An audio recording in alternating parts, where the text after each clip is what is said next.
So whenever he had adverts nga mpita olusi yafunanga obulango bwa Luganda bwa Lukyoli Lunyoro biki so tubadde nga in touch ngera wabira n'obulanga nkubira jangu gwe wano gwe mwala oliwa kakati yimba mwano kyusa mukati Pacho ako obategera so we had that feel nga bwanywa kachayi ke bambi in studio that day neda kati jiramboti that is a memory that came in my head and it is what is still in my head ebiseera ebyo bya Bativale kati omuntu ono ajja n'olukumi luno olwa $1 asanga musumba Serwadda taliiwo agenze bweru ebiseera ebyo abasumba bye batambulanga ogenda ebweru ono nga tazezizika muno bugi Bannayuganda ninawo obubaka obutalinda nga buntumiddwa musajja wa Katonda Omulanzi Jafari asangibwa Nakisunga ng'oyitidde Mukono wa Antony. Abalondoolwa ebizibu ebyenjawulo ebibatunuza mpulunkanyi ng'owetulwalamusa abangi ng'amajinni, emizimu, abaagala n'abayuugayuuga, omuntu walemedde mu kkomera n'ebirala. Bw'otuuka ewuwo ojja kukuba ssemukiti ng'embwa eyogereza. Musajja wa Katonda agenda kukwatako bukwasa akoomera essaala olwo akajagira kalamule ate nga n'akasiimo kaleeta omaze kulabako. Omulanzi Jafari alimu n'amaanyi ag'ekisalaziba nga bw'oyota ku kyoto kye kino ovaawo emikisa egyesiba gitadde n'ebizibu okukalirawo. Omulanzi Jafari mwangu okufuna ku nooti 7 nooti 38888 oba nooti 783988813. SM2 was in trouble. Ebaletede Canada Niagara Falls New Year Fest. Nimiro 2024 ngoli mu Canada. Okuva nga 20 December paka 2 January nga tuli Canada. Nyongedo kwaniriza kwembozi mu Eugene Geoffrey Mayanja aka Mr. Wagwan kwendi nnyo unako lwaleero Pacho agaddewo nga bulijjo leero twateseza twambadde ma white nze kino twateseza tolimba abantu wazire twateseza ekisati kino kyenyambadde bakiyita wazalendo sisako ya basirikale bakiyita wazalendo sako y'abasirikale ekisati kyenyambadde bakiyita sako y'abasirikale ogambye kyavaawa omukazi omwana omubalagavu yakimpeereza okuva mu London nangamba ajofula ekisati ekyo mugambe nange njagala mwana abandi mulekese kulwanga wamaga omwana yawereza esaati eno muwala kyemanyi muwala omwana mufumbo nange njagalayo ku gundi kituufu muwala naye mwana mufumbo sametwanene ya mitwalo 15 gyokka nja kyegulira tofa esala kuteeka mu bya DHL ate bikumenye teeka tesa akasente ku simu yange nja kagulira nja kulaga nti lwe luno yangambe agenda kumpeereza essaawa ey'amaanyi essaawa ey'amaanyi sokolireko omwana yawereza eno essaati mugambe mama yawereze saati nange ka dress waliwo kenjagala kawazalendo okaye bakaita wazalendo kati gozigede Kato Lubwaama mu kkubo luseke ate era abadde mukama wange abadde munnange so yes toyanzege ndi ne Pacho wano tuze tuwayemuko emboozi by the way katandikire ku Kato Lubwaama mukama mulamuze kisa agenda kuzikibwa ku Lwakusatu olwa wiiki eno so tukiriza nti bina kutambula bulungi nnyo era tusaba omukama omwoyo gw'omugenzi agulamuze kisa ogwa Honorable Kato Lubwaama wagenza okuvira mu nsi nga Pacho noza lulwimbo lwasembeyo Kato Lubwaama okuyimba ku nsi lwe mwakoze igwe Kato Lubwaama Simon Rock then Julius oluyimba olwo naluzannyeko ne ku radio ku lw'omukaaga luno luwedde so oluyimba lwabadde lulungi nnyo nga lukwata ku Uganda yabadde project nungi mbadde nsaba Pacho soko tuyisizeemu oluyimba luno mwava kukyera era mwategeregana mutya okubanga mukola project ye webale nnyo omulabi waffe atulaba wembozi mu UG webale kubanga weekuumiddeko mbaagala nnyo mikwano thank you so much for loving me I love you too mwebale nnyo okunjagala and mwebale nnyo tulaba kikulu nnyo ekyo bw'obuuza nti nno twava ku ki I think Kato Lubwaama omugenzi kati yali yaweebwa nga yagenda okukulira omuzannyo Uganda 63 so kati nayagala omuzannyo ogwo tugukomekereze na what n'oluyimba gwono kubadde ogenda okubeera era kituufu ogenda kubeerayo ku Serena I think gye gugenda okubeera so ceasefire Yes, so kakati munange. So it is that muzanyo ng'agamba tukole ki because it's an African song nga kye tusinza okulaba nti Uganda being nti eyina amawanga mangi ndagamba no ennimi zino zonna tuziteeke mu luyimba luno tukole ki tulage bannayuganda solidarity yaffe n'okuba nti twagala the pearl of Africa ate n'ennimi zaffe tuzeenyumirizaamu. Yes, so mbandi yao it was I think one day mbandi yao Simon ngankubira, so I'm like hello how are you bichi nanga sinza kwagala wabula kwata honorable nangamba jangu kati wa Brian Beats kati in fact linnya border so I jump on a border nga ngenda nga mwezi ki I think waisewe myezi 2 kati ya emyezi 2 nga tumaze okukoleyo nga neba nango omwana naakuma ebyama emyezi 2 oluyimba zabadde manti lwabadde na mu wiki ewedde emyezi 2 nga tongamba konti Geoffrey tuna project gye tukwasaganye y'amaanyi anti munange nga siso bulijjo wankyawadde bw'otyo otonjagalirako ddala bw'otyo wali ebintu ebimu bye twesigaliza then you bring it out ng'olaba it's really time for it to come out kiringa nti oyinza ogamba nti ebbanga lino lyonna twalirudda wankyawa nnyo olimba ate kati mu mikwano gyange nze nkugjeemu yaga tokyali namu ne muba ne project ey'amaanyi nga simanyi nenjitegeera ng'omugenzi amaze okufa kitegeeza singa teyafudde era mbadde sijja kugitegeera nedda obadde ojagitegeera kubanga twali tugenda dufulumya era in fact next month is when twabadde tugenda tambula traversing Uganda yonna nga tukola video tubadde tugenda in most parts tugende mu West Nile tugende Gulu tugende Lira tugende Soroti project eri mwaka sente tugende sides eyo Kasese biki so we are going to move into ebifo bingi nnyo naye munange enteekateeka za Mukama you cannot fight them bwe bito ebyaze naye nsaba era ngenda nsaba bino byonna nga biwedde tugenda funayo time nze Brian Beats ne Simon Rock ne Gundi Dumba we have some meeting together and see that tutuukiriza ekyo omugenzi kye yali akoze eki ekirooto kye so because he really loved the song yampa feel yampa because he always told me taata waiseeko ne kutaala ssebo okuba ffebira kunyumya emboozi paka budde ku kyessebo tugende maaso kati bambi yampitanga even before this yampitanga ewa Gundi ono nga tukola obulango ewa Jona ku studio oba walala Jona I think nakolerayo bakamu kokka naye waliwo eno studio bannange n'enswala those are my friends yalinga eno ng'agende wa former vice president amuyitani oyo omuvubuka omuwanvu bannange era wano wendi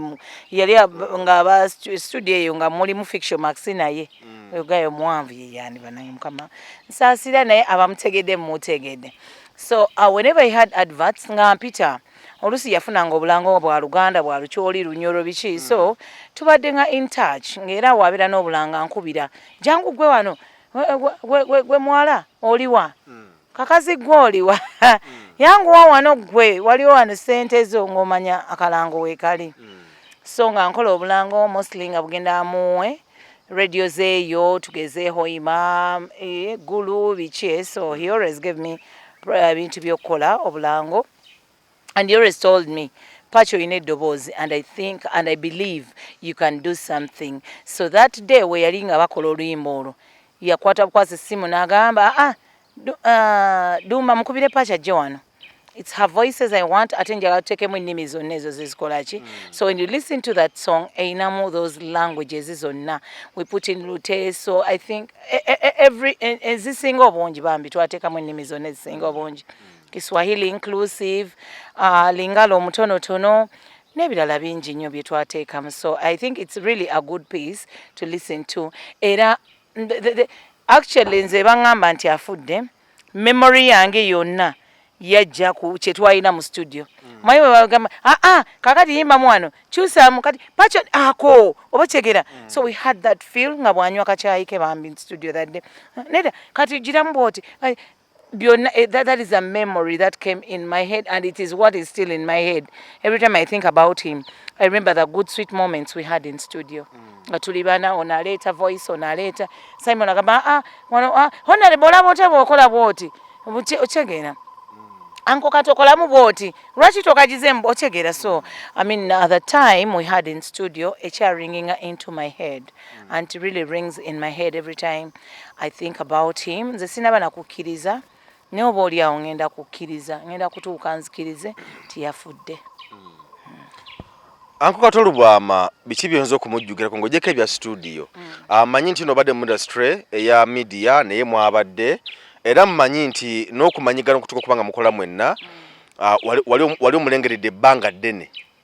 Biki byonzo kumujjukirako nga si bya studio? Kyensobola okugamba nti muzadde ayagaliza nti bwakulabamu egundi yonna nti n'alaba nti oyina some talent ate gwakwagala kansusso ate n'akwencouraginga n'akusupportinga. Ayinza okuba takusupportinga financially, excuse me, naye ayina support eyo gyakuwa n'otuuka ku kiri kyokola ki. Because nze yaŋŋamba nga you kola naawe obulango, you have the voice. So every time yagendanga mu bano simanyi baani abakuli banabe abulango nabeki ebyo bano bagundi abo company ezikola obulango. Yes, so nti tugeze ogenze oyagala obagundi Airtel oba biki. Yes, ng'ogendayo nga bagamba twagala voice ya mukazi, twagala this tribe oba twagala kola mu lulimi bwe lutye. So ye muntu ayagaliza naddala nga akulabyemu ekyo kyawulira ye kyakola ki the talent, because an artist oba bino bye tukola it is art oba okitegeera. So art ono ye bwakulabamu art nga bwolaba nga bwe yaleeta ye Maulana ye rain n'amujja mu busomesa n'amugamba no jangu okole kino. Ate tomulaba nga even alina bulungi ntosaana kumanya mbu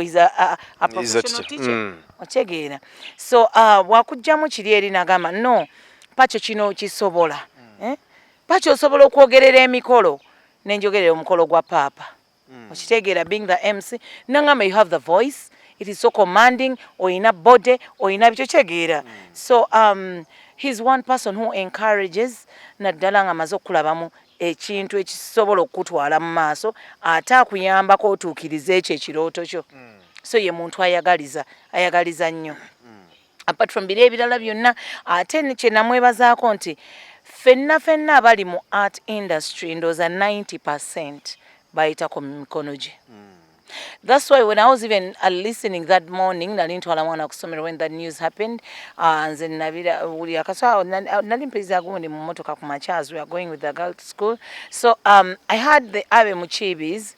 not really crying, bebasinga okungumya, because they were just celebrating him. I was like, yes, CBS has given him the best they could do, because chebali balina okukola era to celebrate him, because batandikawo that program bakola eyo show ng'owulirira ddala nga these people kati fenga abali mu media osobola okumanya nti nno oba bano bayombyemu kakati oba balinamuko obutakanya mu show. Obuwulira ffe abadde ku mpewo nomanya ono Abe Mukibi ne Kato Lubwaama balinamu ekikola ki nga mwekubamu katono okitegeera nga musikatajja biki naye kale abo maybe they had their things obutonotono naye nga tobugira nnyo like babeera ku mpewo n'otakimanya nnyo nti maybe wabaddewo ki oba ki nga ffe abamu wetubeereyo noyagala blastinga muno nti neno show eno nekulemye sheno oloza tekulemye, you know, as if gwe show yo wajja nayo babiki ebintu bino tugenda ne tubyerabira nti when we are doing a show we disagree to agree, because when njogera oluzungu logamba owayo oluzungu abantu banga abe Masaka obo basuulirira no but what co-presenting tufuna obutakanya nga abantu okujjako kati leero kino kankyogere nkoze shows obudde bubuno ndaba radio zitugenda soko jjo tuli bulungi oba tukireke omanyika kati kofunya akazi akasimu okuva Dubai ewa mukwano gwo oli omuwala olika ewa mukwano gwo omuwala agati kakati njagala kugamba nakinolako olwaleero omwana Prosper n'abakyala yasoba olimba watabu nnyo Prosper mukukubiremu muwe akusinga yabakyala nabivaako kakati nno nakino njagala nkyogere olunaku olwaleero nti ba co-presenters tewaliwo ojja kusanga nga tebafunangako misunderstanding mu show nga bagikola babiri oba basatu naye kati njagala nkugambe kino olwaleero for the years I've been in media mbadde ku radio netukola co-presenting n'abantu ab'enjawulo n'abantu abansingako experience n'abansingako obukulu nokola ne bali abali babuuse ennyimba zo byonna abo bakuwa ennyimba ezibuuka nina present omu yekka gwe siyomba sifunangako gundi yonna naye ani oyo sifunangako nti tufunye obutakanya mu show presenter kyo gwakolako naye ate najjanga nga butugeze mbanzize nga siri mu mood amanyi ne byayogera ne binziza mu mood amanyi ne byaŋŋamba ne binsesa amanyi omuyaye Ganja one of the best Ganja I don't know why you can I salute you ate the worst yaliwa selector wangamba the worst mami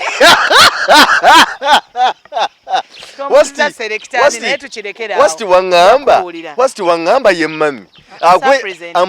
akwe ennyimba nezibuuka ate nakunenya nnyo nakutabukira nabo ngamba bako presenting abana so but Ganja was my best era Ganja I celebrate you nkwagala nnyo lwakuba talabika abeera mubizinga eyo abeereyo naye Ganja ye muntu omu najjanga nga ne bwemba siri mu muudu ng'amanya naye bw'ajjanga tali mu muudu nange mmanya nenjogerayo ebigendo mukola ki so twali twabondinga nnyo oba mwali mwekwasaganya nga muli ku byampaako omanye ebiseera ebisinga kati nga we had become a family even mama Tinku ngewaka tujja my kids go to Ganja's kids come to mine ochegera enkolagana eyo nti yali yava mu kubeera ba co-presenters ne to becoming like a family so even when I wasn't happy asomerayo nagamba leero Pacho si musanyifu okitegeera so he's one of the presenters mu Uganda naye nga kino kyasinga okukonyeeza ennyo mu media nze kyemmanyi kukuterangayo ennyimba nezibuuka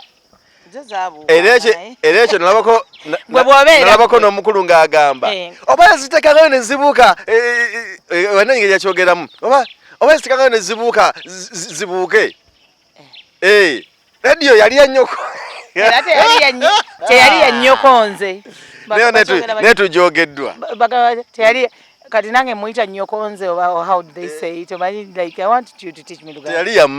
teyali ya mange munange taata era siina mu shares naye tugenda kola radio naye likewise nawe toyina shares kubanga sente zemuliko zemudigidirako zezo zemuita mbuzi ndiga gundi motoka zonna zemufunye lwandiga ezo mbuzi ndiga bannange amamoto amayumba gemusulamu amalungi mbuzi kyogamba tabako na shares manyanga ndiga ate shares kinga bebasonda abantu abali ebwero omanyi sente zebateeka ku gundi kyaki ya Bugingo oyo nange nawaayo omutwalo ate okumanyanga abebweru nno baleke naye eriyo omuntu eyava ebweru naleeta $1,000 ngamba fumita emboozi ze milioni nga mmeka ebiseera ebyo ebya Bativale kati omuntu ono ajja n'$1,000 n'olwa asanga musumba Serwadda taliiwo agenze bweru ebiseera ebyo abasumba bye batambulanga ogenda ebweru ono nga tazezizika muno bugi bola mungu nga sente zino bazimukwasa be basumba abaaliwo ono ng'agenze naye nga omukulu baba yetoddemu agenze ebulaayi wabaweekimu ekyekumi olwasa ebbiri ekikumi so kakati munange ono ng'aleeta $1,000 munange ndoza bamusabira n'agenda n'akola ki n'akikuba kati weyadde eno n'agamba lindako ndukunyumize oyagala gende wamusumba aposo gundi bajja kugamba waliyo ne bana abaana babayita baani waliyo n'omuvubuka bamuyita ani njamu kunoonyeza abeera nnyo ne Wamala mu Uganda ey'enkya alina bwina ate ndowooza asinga na wange kati bamuwa ssente zino musumba agenda okudda apooso Serwadda okuva gye yali alaze gye yali agenze ebweru ng'olukumi ate olwa $1 lukyali 1,000 nga lwesaseeko $1,000 nga lwesalako nga bugi yalujjako bola mungu nga yakola ki sente yazijjako olwo nga yazikolamu ki oba Mungu ze sente zatandika Bati Valley ebyuma ebyasookerwa okugulwa zireka zaagula omuzindaalo n'agula emizindaalo n'akola kyolwo yeetegeka ngamba omuzindaalo gw'omukyaki munde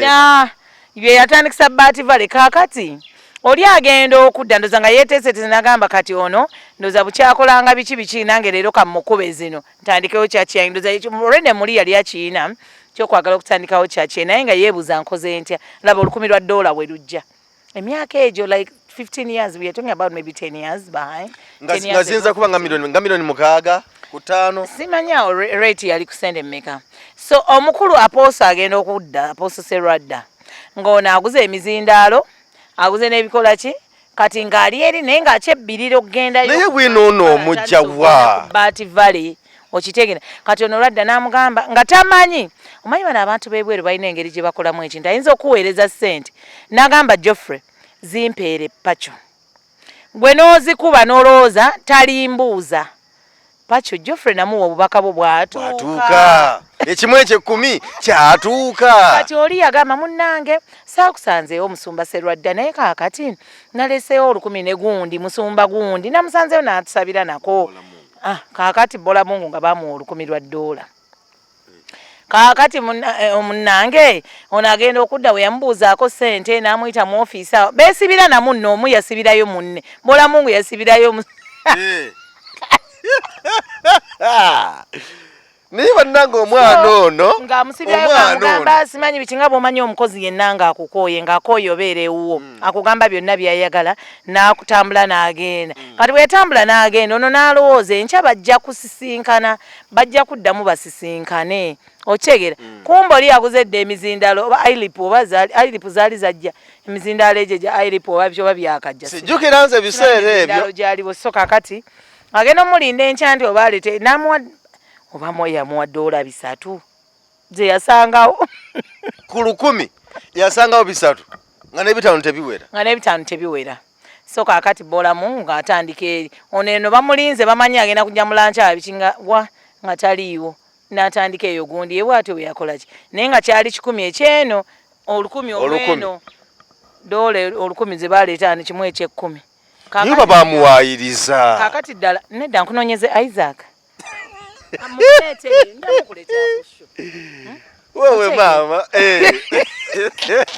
naye kaakati ogenda n'olaba omuntu nga saagala babbi saagala baki naye ng'ate nawe okotebuba naye nga 10 yalusabula yasabula olusanvu manyi yasabulako olusanvu n'amuleeterayo 3 nze mbeera pasita mukulu mugamba n'ebisatu bisigaze era naye alayika bwe yamugamba kola etondo ebisatu bisigaze so tukola bino ebintu byonna twagala tutereeze church at the end of the day tubeere n'abantu abalungi tubeere n'abantu nze njagala nnyo omuntu agamba nti gundi nga you portray something kyogamba nti kyoli kyoportrayinga okitegeera nze ku ssaawa eno Geoffrey oli omuntu wansanga awantu batugeze nga ngenze mu live band kuba ebyo mbyagala nnyo I go out and have my fun ebintu bya live ebyo byagala nnyo live band batwegala nnyo ebintu bya live simanyi lwaki kale bandi mama byala waliyo birabyewe bya live anyway but bwekito bwe kyali so kaakati n'atandikawo kyaki n'akola kiso nti naye obulamu bwe bwonna azze atambulira mu ki kuweebwa kyaki jjukira kati emizindaalo afunye sente z'abandi zaali ekimu eky'ekkumi ekyena atandise eri ettaka bantu basonze batambudde lumu ne batambula paka eyo kana nisimanyi bikyokulaba ettaka nabiki abantu ne basonda engatto ze bambala babasondera suuti ze bambala babasondera baveeyo batulage nti kale kino kyenkoze eki kale ne bw'aba abiguze naye sente zivaawo ayina faamu ayina kiki okujjako ennimiro y'obutunda gyendaba yeewaabwe eyo wakisowa bayitayo simanyi nabiki eyo kakiri munde kakiriwa